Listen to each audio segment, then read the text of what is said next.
हाँ जी प्यारे विद्यार्थियों, ਤੁਹਾਨੂੰ ਸਾਰਿਆਂ ਨੂੰ ਸਤਿ ਸ਼੍ਰੀ ਅਕਾਲ। ਮੈਂ ਡਾਕਟਰ ਸਵਾਮੀ ਸਰਬਜੀਤ ਤੇ ਅੱਜ ਆਪਾਂ ਗੱਲ ਕਰ ਰਹੇ ਹਾਂ ਪੰਜਾਬੀ ਸਾਹਿਤ ਬਾਰੇ ਤੇ ਪੰਜਾਬੀ ਸਾਹਿਤ ਦੇ ਵਿੱਚੋਂ ਆਪਾਂ ਗੱਲ ਕਰਾਂਗੇ ਅਜਮੇਰ ਸਿੰਘ ਔਲਖ ਦੁਆਰਾ ਲਿਖਿਆ ਹੋਇਆ ਨਾਟਕ ਝਨਾਂ ਦੇ ਪਾਣੀ। ਉਹਦੀ ਆਪਾਂ ਜਾਣ ਪਹਿਚਾਣ ਬਾਰੇ ਗੱਲਬਾਤ ਕਰਾਂਗੇ।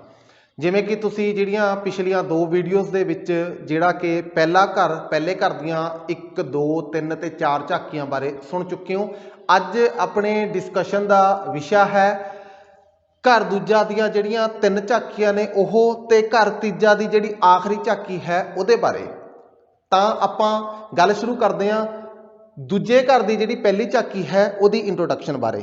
ਜਿਹੜੀ ਇਹ ਦੂਜੇ ਘਰ ਦੀ ਪਹਿਲੀ ਝਾਕੀ ਹੈ ਇਹ ਜਿਹੜੀ ਪਿਛਲੇ ਘਰ ਦੀ ਆਖਰੀ ਝਾਕੀ ਸੀ ਉਸ ਤੋਂ ਅਗਲੇ ਦਿਨ ਹੈਗੀ ਆ। ਜਿਵੇਂ ਕਿ ਪਿਛਲੀ ਝਾਕੀ ਦੇ ਵਿੱਚ ਅਸੀਂ ਪੜ੍ਹਿਆ ਸੀ ਕਿ ਜਿਹੜੀ ਗੰਗੋ ਹੈ ਉਹ ਹੁਣ ਦਰਸ਼ਨ ਦੇ ਜਾਂ ਜੱਗੇ ਜੁਗਤੀ ਦੇ ਬਲਬੀਰੋ ਦੇ ਘਰ ਆ ਗਈ ਹੈਗੀ ਹੈ। ਤਾਂ ਹੁਣ ਜਦੋਂ ਉਹ ਉਹਨਾਂ ਦੇ ਘਰ ਆਈ ਹੈ ਤਾਂ ਦੋਵੇਂ ਜੀ ਬਲਬੀਰੋ ਤੇ ਜੱਗਾ ਜੁਗਤੀ ਆਪਣਾ ਜਿਹੜਾ ਮੁੰਡਾ ਉਹਨਾਂ ਦਾ ਹੈ ਸਿਧਰਾ ਦਰਸ਼ਨ ਉਹਦੇ ਵਿਆਹ ਵਾਸਤੇ ਲੱਗੇ ਹੋਏ ਨੇ। ਪਰ ਉਹ ਸਾਰੀਆਂ ਜਿਹੜੀਆਂ ਤਿਆਰੀਆਂ ਨੇ ਅੰਦਰ ਖਾਤੇ ਕਰ ਰਹੇ ਨੇ ਕਿਉਂਕਿ ਉਹਨਾਂ ਨੂੰ ਇਹ ਹੈਗਾ ਕਿ ਜੇ ਪਿੰਡ ਦੇ ਵਿੱਚ ਇਹ ਗੱਲ ਜਾਂਦੀ ਹੈਗੀ ਹੈ ਤਾਂ ਕਿਤੇ ਨਾ ਕਿਤੇ ਕੋਈ ਨਾ ਕੋਈ ਭਾਨੀ ਵੱਜ ਸਕਦੀ ਹੈ ਤੇ ਉਹਨਾਂ ਦਾ ਜਿਹੜਾ ਕਾਰਜ ਹੈਗਾ ਉਹ ਅਧੂਰਾ ਰਹਿ ਸਕਦਾ ਹੈ। ਇੱਕ ਵਿਆਹ ਵਾਸਤੇ ਜਿਹੜੀਆਂ ਵੀ ਤਿਆਰੀਆਂ ਕਰਨੀਆਂ ਹੁੰਦੀਆਂ ਨੇ ਲਾਈਕ ਗੁਰਦੁਆਰਾ ਸਾਹਿਬ ਦੇ ਵਿੱਚ ਆਨੰਦ ਕਾਰਜ ਹੁੰਦਾ ਹੈਗਾ ਤੇ ਹੋਰ ਜਿਹੜੀਆਂ ਰੀਤੀ ਰਿਵਾਜ ਹੁੰਦੇ ਨੇ ਉਹਦੇ ਵਾਸਤੇ ਜੱਗਾ ਜੁਗਤੀ ਮੰਡੀ ਜਾ ਰਿਹਾ ਹੈ। ਗੁਰਦੁਆਰਾ ਸਾਹਿਬ ਦੇ ਵਿੱਚ ਜਾ ਕੇ ਪਾਠੀ ਨੂੰ ਮਿਲ ਆਇਆ ਹੈਗਾ ਤੇ ਹੁਣ ਹਾਲੇ ਉਹ ਮੰਡੀ ਜਾਣ ਵਾਸਤੇ ਤਿਆਰ ਹੀ ਹੋ ਰਿਹਾ ਕਿ ਇੱਕ ਜਿਹੜਾ ਨਵਾਂ ਪਾਤਰ ਇੰਟਰੋਡਿਊਸ ਹੁੰਦਾ ਉਹ ਇਹਨਾਂ ਦੇ ਘਰ ਆਉਂਦਾ। ਉਹ ਪਾਤਰ ਦਾ ਨਾਮ ਹੈਗਾ ਅਰਜਨ ਸਿੰਘ, ਜਿਹੜਾ ਕਿ ਇੱਕ ਰਿਟਾਇਰਡ ਫੌਜੀ ਹੈ। ਅਰਜਨ ਸਿੰਘ ਜਿਹੜਾ ਕਿ ਰਿਟਾਇਰਡ ਫੌਜੀ ਹੈ ਇਹ ਕਿਉਂਕਿ ਫੌਜ ਤੋਂ ਰਿਟਾਇਰ ਹੋ ਕੇ ਆਇਆ ਹੈ ਇਸ ਕਰਕੇ ਇਹਦੀ ਜਿਹੜੀ ਭਾਸ਼ਾ ਹੈ ਉਹ ਹਾਈਬ੍ਰਿਡ ਹੈ, ਮਿਕਸ ਬਰੀਡ ਹੈ। ਇਹ ਹਿੰਦੀ, ਪੰਜਾਬੀ ਅਤੇ ਅੰਗਰੇਜ਼ੀ ਇਹਨਾਂ ਸਾਰਿਆਂ ਦਾ ਜਿਹੜਾ ਹੈਗਾ ਮਿਲ ਗੋਭਾ ਕਰਕੇ ਬੋਲਦਾ ਤੇ ਇਸੇ ਕਰਕੇ ਇਹਦੀ ਜਿਹੜੀ ਬੋਲੀ ਹੈਗੀ ਹੈ ਉਹਨੂੰ ਬਲਬੀਰੋ ਇੱਕ ਪਰਟੀਕੂਲਰ ਵਰਡ ਜਿਹੜਾ ਹੈ ਬੇਰੜੀ ਭਾਸ਼ਾ ਉਹਦੇ ਵਾਸਤੇ ਵਰਤਦੀ ਹੈਗੀ ਹੈ। ਤਾਂ ਇਹਦੇ ਵਿੱਚੋਂ ਜਦੋਂ ਇਹ ਹਿੰਦੀ, ਪੰਜਾਬੀ ਤੇ ਅੰਗਰੇਜ਼ੀ ਮਿਕਸ ਕਰਕੇ ਬੋਲਦਾ ਹੈਗਾ ਅਰਜਨ ਸਿੰਘ ਰਿਟਾਇਰਡ ਫੌਜੀ ਤਾਂ ਇੱਕ ਤਰ੍ਹਾਂ ਦਾ ਇੱਕ ਹਿਊਮਰ ਵੀ ਇਸ ਨਾਟਕ ਦੇ ਵਿੱਚੋਂ ਪੈਦਾ ਹੁੰਦਾ ਹੈ ਕਿਉਂਕਿ 2-3 ਭਾਸ਼ਾਵਾਂ ਦੀ ਜਿਹੜੀ ਬਲੈਂਡਿੰਗ ਹੈਗੀ ਹੈ ਉਹ ਕਿਤੇ ਨਾ ਕਿਤੇ ਇਹੋ ਜਿਹੇ ਸ਼ਬਦ ਆ ਜਾਂਦੇ ਨੇ ਜਿਹੜਾ ਕਿ ਹਾਸਾ ਕ੍ਰੀਏਟ ਕਰਦੇ ਨੇ। ਤਾਂ ਅਰਜਨ ਫੌਜੀ ਜਦੋਂ ਇਹਨਾਂ ਦੇ ਘਰੇ ਆਇਆ ਜੱਗਾ ਜੁਗਤੀ ਦੇ ਘਰੇ ਤਾਂ ਉਹਦਾ ਕਾਰਨ ਇਹ ਹੈਗਾ ਕਿ ਜਿਹੜਾ ਅਰਜਨ ਫੌਜੀ ਹੈ ਇਹਦੀ ਜਿਹੜੀ ਵਾਈਫ ਹੈ ਉਹਦੀ ਡੈਥ ਹੋ ਚੁੱਕੀ ਹੈ ਤੇ ਇਹਨਾਂ ਦੇ ਘਰੇ ਕੋਈ ਬਾਲ ਬੱਚਾ ਨਹੀਂ ਹੈਗਾ।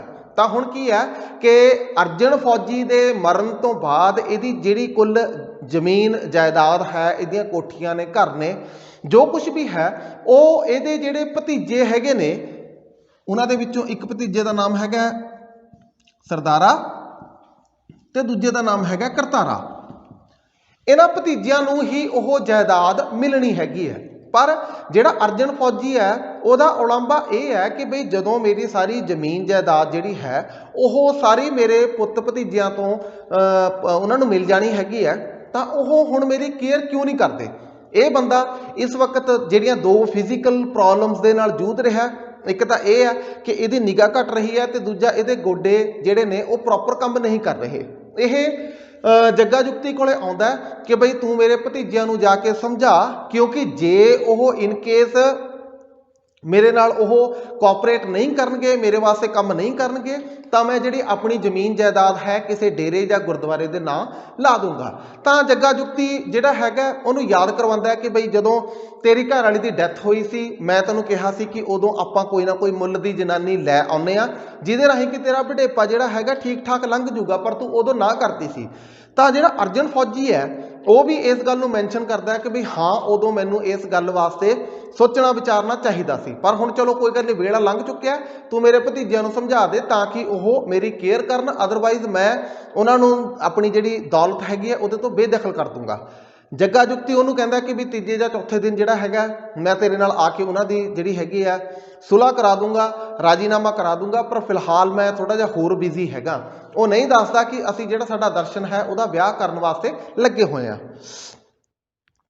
ਹੁਣ ਜਦੋਂ ਇਹ ਜਿਹੜਾ ਹੈਗਾ ਅਰਜਨ ਫੌਜੀ ਇਹ ਬਾਹਰ ਚਲਿਆ ਜਾਂਦਾ ਹੈਗਾ ਤਾਂ ਦਰਸ਼ਨ ਜਿਹੜਾ ਹੈ ਉਹਨੂੰ ਇਹ ਨਵੀਂ ਗੱਲ ਪਤਾ ਲੱਗਦੀ ਹੈ ਕਿ ਬਈ ਜਿਹੜੀ ਹੁਣ ਤੱਕ ਉਹਦੀ ਚਾਚੀ ਸੀ ਗੰਗੋ, ਜਿਹਦਾ ਨਾਮ ਕਿ ਹੁਣ ਬਦਲ ਕੇ ਹਰਬੰਸ ਕੌਰ ਰੱਖ ਦਿੱਤਾ ਗਿਆ, ਹੁਣ ਉਹ ਉਹਦੀ ਚਾਚੀ ਨਹੀਂ ਰਹਿ ਗਈ ਬਲਕਿ ਹੁਣ ਉਹ ਉਹਦੀ ਬਹੂ ਬਣਨ ਵਾਲੀ ਹੈਗੀ ਹੈ। ਇਹ ਗੱਲ ਬਲਬੀਰੋ ਉਹਦੇ ਵਾਰ-ਵਾਰ ਖਾਨੇ ਦੇ ਵਿੱਚ ਪਾਉਂਦੀ ਹੈਗੀ ਹੈ ਕਿ ਬਈ ਹੁਣ ਉਹ ਤੇਰੀ ਚਾਚੀ ਨਹੀਂ ਹੈਗੀ, ਹੁਣ ਉਹ ਤੇਰੀ ਬਹੂ ਹੈ, ਇਸ ਕਰਕੇ ਹੁਣ ਤੂੰ ਉਹਦੇ ਨਾਲ ਉਵੇਂ ਹੀ ਟਰੀਟ ਕਰਨਾ ਜਿਵੇਂ ਕਿ ਕੋਈ ਇੱਕ ਸਧਾਰਨ ਬੰਦਾ ਆਪਣੀ ਘਰਵਾਲੀ ਦੇ ਨਾਲ ਟਰੀਟ ਕਰਦਾ ਹੈ। ਜਦੋਂ ਇਹਦੇ ਨਾਲ ਦਰਸ਼ਨ ਦੇ ਨਾਲ ਇੰਟਰੋਡਕਸ਼ਨ ਹੁੰਦੀ ਹੈ ਬਹੂ ਦੇ ਰੂਪ ਦੇ ਵਿੱਚ ਗੰਗਾ ਦੀ, ਤਾਂ ਗੰਗਾ ਉਦਾਸ, ਨਿਰਾਸ਼ ਤੇ ਹਤਾਸ਼ ਹੁੰਦੀ ਹੈ। ਦਰਸ਼ਨ ਉਹਦਾ ਕਾਰਨ ਪੁੱਛਦਾ ਕਿ ਬਈ ਕਿਉਂ ਹੈ, ਤਾਂ ਗੰਗਾ ਉਹਨੂੰ ਦੱਸਦੀ ਹੈ ਕਿ ਬਈ ਮੈਂ ਜਿੱਥੇ ਰਹਿੰਦੀ ਸੀ, ਜਿੱਥੇ ਮੇਰਾ ਘਰ ਸੀ ਬਿਹਾਰ ਦੇ ਵਿੱਚ, ਉੱਥੇ ਕੀ ਸੀ ਕਿ ਮੇਰਾ ਇੱਕ ਰਸਦਾ ਵਸਦਾ ਪਰਿਵਾਰ ਸੀ, ਬੱਕਰੀਆਂ ਮੈਂ ਚਾਰਦੀ ਹੁੰਦੀ ਸੀ ਤੇ ਇੱਕ ਜਮਨਾ ਨਾਂ ਦਾ ਮੁੰਡਾ ਜਿਹੜਾ ਕਿ ਬਹੁਤ ਸੋਹਣੀ ਬੰਸਰੀ ਵਜਾਉਂਦਾ ਹੁੰਦਾ ਸੀ, ਉਹਦੇ ਨਾਲ ਮੇਰਾ ਪ੍ਰੇਮ ਚੱਲ ਰਿਹਾ ਸੀ, ਉਹ ਮੇਰਾ ਮੰਗੇਤਰ ਸੀ ਤੇ ਉਹਦੇ ਨਾਲ ਮੇਰਾ ਵਿਆਹ ਹੋਣਾ ਸੀ। ਪਰ ਕੀ ਹੋਇਆ ਕਿ ਇੱਕ ਦਿਨ ਘਰੋਂ ਸੁਨੇਹਾ ਆਇਆ ਤੇ ਮੈਂ ਘਰੇ ਗਈ ਤਾਂ ਘਰੇ ਜਾ ਕੇ ਦੇਖਿਆ ਕਿ ਕੁਝ ਜਿਹੜੇ 2-3 ਬੰਦੇ ਸੀ ਜਿਹੜੇ ਟਰੱਕ ਡਰਾਈਵਰਾਂ ਵਰਗੇ ਸੀ, ਉਹ ਘਰੇ ਆਏ ਬੈਠੇ ਸੀ ਤੇ ਉਹਨਾਂ ਨਾਲ ਮੇਰੀ ਸੌਦੇ ਦੀ ਗੱਲਬਾਤ ਚੱਲ ਰਹੀ ਸੀ। ਉਹ ਕਹਿੰਦੀ ਹੈ ਕਿ ਬਈ ਉਹ ਮੈਨੂੰ ਖਰੀਦ ਕੇ ਇੱਥੇ ਲੈ ਆਏ, ਜਿਨ੍ਹਾਂ ਦੇ ਵਿੱਚੋਂ ਇੱਕ ਜਿਹੜਾ ਸੀ ਭੰਤੀ ਸੀ ਤੇ ਬਾਕੀ ਜਿਹੜੇ ਹੋਰ ਵਿੱਚ ਵਿਚੋਲਾ ਜਿਹੜਾ ਕਾਰਜ ਕਰਦੇ ਸੀ ਉਹ ਹੈਗੇ ਸੀ। ਹੁਣ ਉਹ ਕਹਿੰਦੀ ਹੈ ਕਿ ਬਈ ਜਿਹੜਾ ਮੇਰਾ ਸੁੱਖ ਹੈ, ਮੇਰਾ ਆਰਾਮ ਹੈ, ਮੇਰੇ ਹਾਸੇ ਨੇ, ਮੇਰੀ ਖੁਸ਼ੀ ਹੈ, ਉਹ ਮੇਰੇ ਪਿੰਡ ਹੀ ਰਹਿ ਗਈ ਹੈ। ਤਾਂ ਦਰਸ਼ਨ ਉਹਨੂੰ ਕਹਿੰਦਾ ਹੈ ਕਿ ਬਈ ਜਦੋਂ ਹੁਣ ਤੇਰਾ ਮੇਰੇ ਨਾਲ ਵਿਆਹ ਹੋ ਜਾਊਗਾ ਤਾਂ ਮੈਂ ਤੈਨੂੰ ਤੇਰੇ ਪਿੰਡ ਲੈ ਕੇ ਜਾਊਂਗਾ, ਜਿਹੜੀਆਂ ਤੇਰੀਆਂ ਖੁਸ਼ੀਆਂ ਉੱਥੇ ਗਵਾਚੀਆਂ ਨੇ, ਤੇਰੇ ਹਾਸੇ ਉੱਥੇ ਗਵਾਚੇ ਨੇ, ਉਹ ਆਪਾਂ ਦੁਬਾਰਾ ਜਾ ਕੇ ਲੱਭਾਂਗੇ। ਤਾਂ ਇਸ ਝਾਕੀ ਦੇ ਮੁੱਕਦਿਆਂ ਜਿਹੜਾ ਦਰਸ਼ਨ ਹੈ ਉਹਦਾ ਗੰਗਾ ਦੇ ਨਾਲ ਵਿਆਹ ਹੋ ਜਾਂਦਾ ਹੈ ਤੇ ਇਹ ਝਾਕੀ ਇੱਥੇ ਸਮਾਪਤ ਹੋ ਜਾਂਦੀ ਹੈਗੀ ਹੈ। ਜਿਹੜੀ ਇਸ ਨਾਟਕ ਦੀ ਦੂਜੇ ਘਰ ਦੀ ਦੂਜੀ ਝਾਕੀ ਹੈ, ਉਹ ਝਾਕੀ ਦੇ ਵਿੱਚ ਕੀ ਹੈ ਕਿ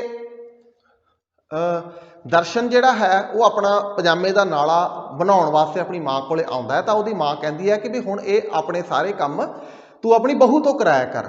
ਤਾਂ ਦਰਸ਼ਨ ਇਹ ਕਹਿੰਦਾ ਕਿ ਵੀ ਮੇਰੀ ਬਹੂ ਤਾਂ ਪਹਿਲਾਂ ਹੀ ਇੰਨੇ ਕੰਮ ਕਰਦੀ ਹੈਗੀ ਹੈ, ਉਹ ਬਿਜ਼ੀ ਰਹਿੰਦੀ ਹੈ, ਇਸ ਕਰਕੇ ਤੂੰ ਕਰਿਆ ਕਰ। ਉਹ ਕਹਿੰਦੀ ਵੀ ਬਿਜ਼ੀ ਤਾਂ ਕਿਹੜੇ ਪਾਸੇ ਰਹਿੰਦੀ ਹੈ, ਉਹ ਆਪਾਂ ਉਹਨੂੰ ਲੈ ਕੇ ਇਸ ਕੰਮ ਵਾਸਤੇ ਆਏ ਹੈਗੇ ਆ ਕਿ ਉਹ ਤੈਨੂੰ ਸਾਂਭੇ। ਦਰਸ਼ਨ ਜਿਹੜਾ ਕਿ ਇੱਕ ਅਣਭੋਲ ਜਵਾਕ ਹੈ, ਮਾਸੂਮ ਹੈ, ਕਿਉਂਕਿ ਉਹਦਾ ਦਿਮਾਗੀ ਲੈਵਲ ਹਾਲੇ ਅਪ ਨਹੀਂ ਹੋਇਆ, ਉਹ ਸਾਰੀਆਂ ਗੱਲਾਂ ਆਪਣੀ ਮਦਰ ਬਲਬੀਰ ਕੌਰ ਨੂੰ ਦੱਸ ਦਿੰਦਾ ਕਿ ਕਿਵੇਂ ਜਿਹੜੀ ਗੰਗਾ ਹੈ ਇਹ ਬਿਹਾਰ ਦੇ ਵਿੱਚ ਰਹਿੰਦੀ ਸੀ, ਜਮਨਾ ਦੇ ਨਾਲ ਇਹਦਾ ਪਿਆਰ ਹੁੰਦਾ ਸੀ ਤੇ ਕੁਝ ਬੰਦੇ ਇਹਨੂੰ ਖਰੀਦ ਕੇ ਇੱਥੇ ਲੈ ਆਏ ਤੇ ਇਹਦੀਆਂ ਜਿਹੜੀਆਂ ਖੁਸ਼ੀਆਂ ਹਾਸੇ ਨੇ ਉਹ ਇਹਦੇ ਪਿੰਡ ਹੀ ਰਹਿ ਗਏ।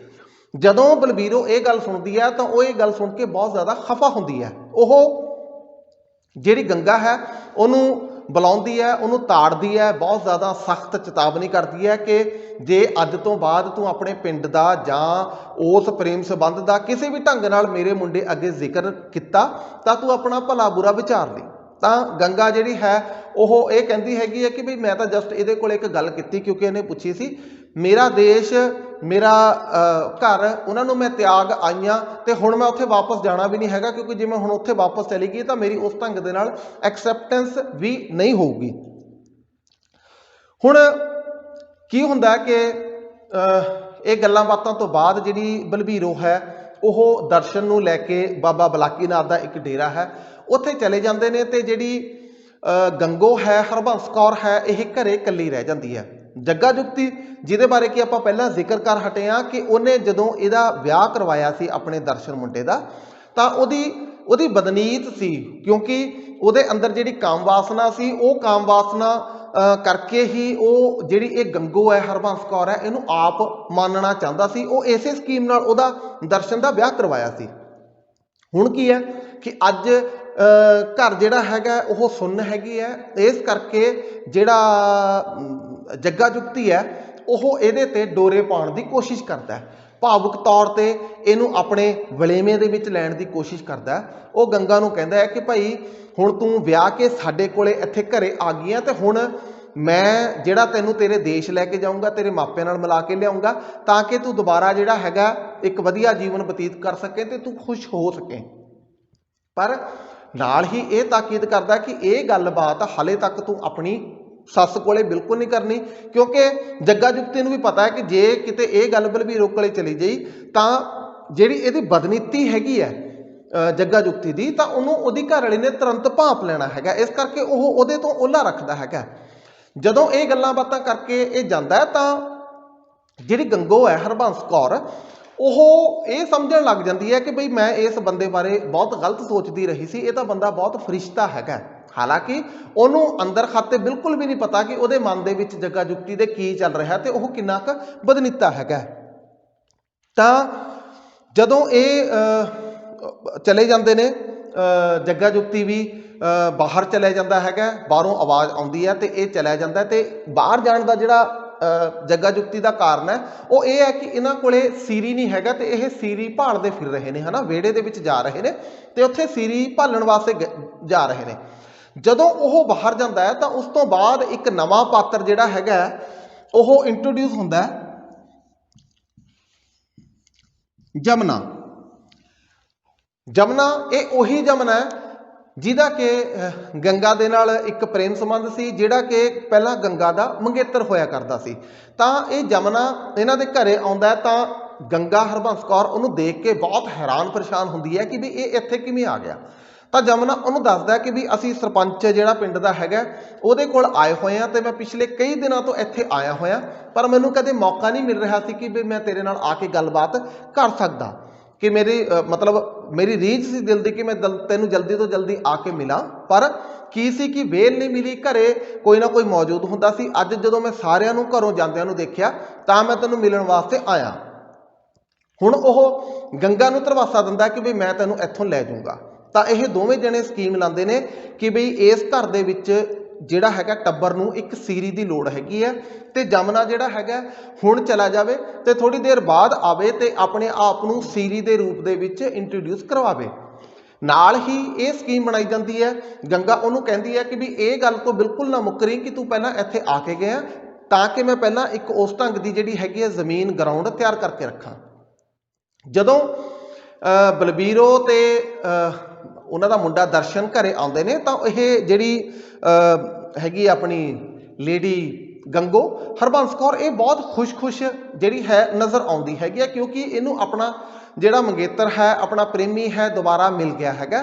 ਤੇ ਇਹ ਇੰਨੀ ਖੁਸ਼ ਹੁੰਦੀ ਹੈ ਕਿ ਇਹਦੀ ਜਿਹੜੀ ਖੁਸ਼ੀ ਹੈਗੀ ਹੈ ਉਹ ਬਲਬੀਰੋ ਫੜ ਲੈਂਦੀ ਹੈ। ਤਾਂ ਇਹ ਕੀ ਕਰਦੀ ਹੈ, ਇਹ ਕਹਿੰਦੀ ਹੈ ਕਿ ਬਈ ਮੇਰਾ ਦਰਸ਼ਨ ਦੇ ਨਾਲ ਵਿਆਹ ਹੋ ਗਿਆ, ਇਸ ਕਰਕੇ ਮੈਂ ਇੰਨੀ ਖੁਸ਼ ਹੈਗੀ ਹਾਂ। ਜਦੋਂ ਜੱਗਾ ਜੁਗਤੀ ਵਾਪਸ ਆਉਂਦਾ ਹੈ ਤਾਂ ਬਲਬੀਰੋ ਉਹਨੂੰ ਪੁੱਛਦੀ ਹੈ ਕਿ ਵੀ ਤੈਨੂੰ ਸੀਰੀ ਮਿਲਿਆ? ਉਹ ਕਹਿੰਦਾ ਵੀ ਨਹੀਂ ਮਿਲਿਆ। ਤਾਂ ਗੰਗੋ ਉਹਨੂੰ ਦੱਸਦੀ ਹੈ ਕਿ ਬਈ ਇੱਕ ਆਇਆ ਸੀ, ਭਈਆ ਆਇਆ ਸੀ ਇੱਥੇ, ਪਰ ਮੈਂ ਉਹ ਭਜਾਤਾ ਕਿਉਂਕਿ ਮੈਨੂੰ ਉਹ ਸ਼ਕਲ ਤੋਂ ਹੀ ਚੋਰ ਲੱਗ ਰਿਹਾ ਸੀ। ਤਾਂ ਜੱਗਾ ਜੁਗਤੀ ਤੇ ਬਲਬੀਰੋ ਜਿਹੜੇ ਨੇ ਉਹ ਉਹਦੇ ਨਾਲ ਖਫਾ ਹੁੰਦੇ ਨੇ ਕਿ ਵੀ ਤੂੰ ਸਾਡੀ ਰਜ਼ਾਮੰਦੀ ਤੋਂ ਬਿਨਾਂ ਕਿਵੇਂ ਕਿਸੇ ਬੰਦੇ ਨੂੰ ਤੋੜਤਾ ਜਦੋਂ ਕਿ ਸਾਨੂੰ ਉਹਦੀ ਲੋੜ ਸੀ। ਉਹ ਕਹਿੰਦੀ ਸੀ ਕਿ ਕੋਈ ਗੱਲ ਨਹੀਂ, ਉਹ ਕਹਿ ਕੇ ਗਿਆ ਕਿ ਮੈਂ ਆਊਂਗਾ ਤੇ ਫਿਰ ਆ ਜਾਊਗਾ। ਤਦੇ ਜਿਹੜਾ ਹੈਗਾ ਜਮਨਾ ਆ ਜਾਂਦਾ। ਜੱਗਾ ਜੁਗਤੀ ਦੇ ਨਾਲ ਉਹਦੀ ਗੱਲਬਾਤ ਹੁੰਦੀ ਹੈ। ਜੱਗਾ ਜੁਗਤੀ ਉਹਨੂੰ ਆਪਣੇ ਘਰੇ ਸੀਰੀ ਰੱਖ ਲੈਂਦਾ ਹੈਗਾ ਤੇ ਉਹਦੇ ਨਾਲ ਜਿਹੜੀ ਹੈਗੀ ਹੈ ਇੱਕ ਤਨਖਾਹ ਦੀ ਜਿਹੜੀ ਗੱਲ ਹੈ ਉਹ ਕਹਿੰਦਾ ਵੀ ਮੈਂ ਸਰਪੰਚ ਦੇ ਨਾਲ ਗੱਲ ਕਰਕੇ ਫਿਰ ਤੈਨੂੰ ਤਨਖਾਹ ਦਊਂਗਾ। ਤੇ ਹੁਣ ਜਿਹੜਾ ਜਮਨਾ ਉਹਨਾਂ ਦੇ ਘਰੇ ਸੀਰੀ ਰਲ ਚੁੱਕਿਆ ਹੈ। ਇਹ ਜਿਹੜੀ ਝਾਕੀ ਹੈ 2 ਨੰਬਰ ਇਹ ਇੱਥੇ ਹੀ ਸਮਾਪਤ ਹੋ ਜਾਂਦੀ ਹੈਗੀ ਹੈ। ਇਸ ਤੋਂ ਬਾਅਦ ਜਿਹੜੀ ਤੀਜੀ ਝਾਕੀ ਹੈਗੀ ਹੈ, ਤੀਜੀ ਝਾਕੀ ਦੇ ਵਿੱਚ ਕੀ ਹੈ ਕਿ ਜਿਹੜੀ ਬਲਬੀਰ ਕੌਰ ਹੈ ਉਹ ਕਿਤੇ ਬਾਹਰ ਗਈ ਹੋਈ ਹੈ ਕਿਸੇ ਕਾਰਜ ਵਾਸਤੇ। ਘਰ ਦੇ ਵਿੱਚ ਹੁਣ ਸਿਰਫ 3 ਜਣੇ ਨੇ, ਇੱਕ ਜੱਗਾ ਜੁਗਤੀ ਹੈ, ਇੱਕ ਜਮਨਾ ਹੈਗਾ ਤੇ ਤੀਜਾ ਇਹਨਾਂ ਦਾ ਮੁੰਡਾ ਦਰਸ਼ਨ ਹੈ। ਜਿਹੜਾ ਜੱਗਾ ਜੁਗਤੀ ਜਦੋਂ ਘਰੇ ਆਉਂਦਾ ਹੈ ਤਾਂ ਉਦੋਂ ਇਹ ਸੁਭਾਅ ਦੇ ਵਿੱਚ ਗੰਗਾ ਦੇ ਨਾਲ ਗੱਲ ਕਰ ਰਿਹਾ ਹੁੰਦਾ ਜਮਨਾ, ਜਿਹੜੀ ਗੱਲ ਨੂੰ ਲੈ ਕੇ ਜੱਗਾ ਜੁਗਤੀ ਉਹਦੇ ਨਾਲ ਖਫਾ ਵੀ ਹੁੰਦਾ ਹੈ। ਉਹ ਕਹਿੰਦਾ ਵੀ ਇਹ ਜਨਾਨੀਆਂ ਵਾਲਾ ਪਾਸਾ ਹੈਗਾ, ਤੈਨੂੰ ਇੱਧਰ ਆਉਣ ਦੀ ਲੋੜ ਨਹੀਂ ਹੈਗੀ। ਜਮਨਾ ਉਹਨੂੰ ਦੱਸਦਾ ਕਿ ਵੀ ਜਿਹੜਾ ਮੈਂ ਤਾਂ ਇਸ ਕਰਕੇ ਆਇਆ ਸੀ ਕਿਉਂਕਿ ਜਿਹੜਾ ਆਪਣਾ ਬੁੱਢਾ ਬਲਦ ਹੈਗਾ ਉਹਨੂੰ ਰੱਸੇ ਚੱਬਣ ਦੀ ਆਦਤ ਪੈ ਗਈ ਹੈ ਤੇ ਉਹ ਰੱਸਾ ਨਵਾਂ ਰੱਸਾ ਚੱਬ ਗਿਆ, ਇਸ ਕਰਕੇ ਮੈਂ ਤਾਂ ਰੱਸੇ ਦੀ ਭਾਲ ਵਿੱਚ ਇੱਧਰ ਆਇਆ ਸੀ। ਅਸਲ ਦੇ ਵਿੱਚ ਉਹ ਵਿਅੰਗ ਕਰ ਰਿਹਾ ਹੁੰਦਾ ਜੱਗਾ ਜੁਗਤੀ ਤੇ ਇਹ ਜਿਹੜੀ ਰੱਸੇ ਚੱਬਣ ਦੀ ਆਦਤ ਦਾ ਜਿਹੜਾ ਬਿਰਤਾਂਤ ਇਹਦੇ ਵਿੱਚ ਸ਼ਾਮਲ ਕੀਤਾ ਗਿਆ। ਤਾਂ ਜੱਗਾ ਜੁੱਤੀ ਉਹਨੂੰ ਕਹਿੰਦਾ ਕਿ ਵੀ ਜਿਹੜਾ ਨਵਾਂ ਵੈੜਕਾ ਹੈਗਾ ਉਹਦੇ ਵਾਲਾ ਰੱਸਾ ਉਹਦੇ ਪਾ ਦੇ, ਠੀਕ ਹੈ, ਤੇ ਜਿਹੜਾ ਨਵਾਂ ਵੈੜਕਾ ਉਹ ਹਾਲੇ ਤੱਕ ਸੀਲ ਹੈਗਾ ਉਹਨੂੰ ਬਿਨਾਂ ਕਿਸੇ ਰੱਸੀ ਤੋਂ ਜਾਂ ਕੋਈ ਘਰੋਂ ਕੋਈ ਰੱਸੀ ਲੈ ਕੇ ਉਹਨੂੰ ਤੂੰ ਬੰਨ੍ਹ ਦੇ। ਤੇ ਉਹਨੂੰ ਇਹ ਕਹਿੰਦਾ ਕਿ ਵੀ ਹੁਣੇ ਤੂੰ ਖੇਤ ਨੂੰ ਚਲਿਆ ਜਾ ਤੇ ਪੱਠੇ ਵੱਢ ਕੇ ਲਿਆ। ਉਹ ਉਹਨੂੰ ਘਰੋਂ ਤੋਰਨਾ ਚਾਹੁੰਦਾ ਹੈ। ਫਿਰ ਜੱਗਾ ਜੁੱਤੀ ਦਰਸ਼ਨ ਨੂੰ ਆਵਾਜ਼ ਮਾਰਦਾ, ਉਹਨੂੰ ਬੱਤਾ ਪੀਣ ਵਾਸਤੇ ਪੈਸੇ ਦਿੰਦਾ ਤੇ ਉਹਨੂੰ ਵੀ ਘਰੋਂ ਤੋੜ ਦਿੰਦਾ ਹੈਗਾ।